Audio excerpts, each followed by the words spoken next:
Praise the lord. నేటి దిన వాగ్దానము. మొదటి దెసలోనికీయులకు వ్రాసిన పత్రిక 5వ అధ్యాయము 8వ వచనము.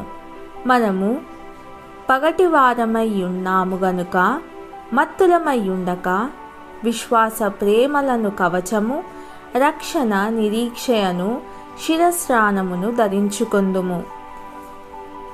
క్రైస్తవుల మనస్సులో సాతానుడు నిర్విరామంగా పనిచేయడం ద్వారా వారి తలలకు పెద్ద గాయాలు చేస్తున్నాడు. తద్వారా అది తలకు మాత్రమే కాక దేహమంతా అలుముకొని బాధపరుస్తుంది.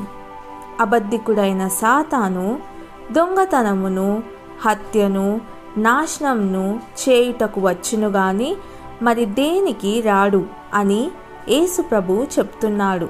గనుక ఈ దొంగ విషయమై జాగ్రత్తగా ఉండుడి. వాడు నీ సంతోషాన్ని, సమాధానాన్ని, అంతేకాక దేవుడిచ్చిన రక్షణను సైతం దొంగలించాలని చూస్తున్నాడు.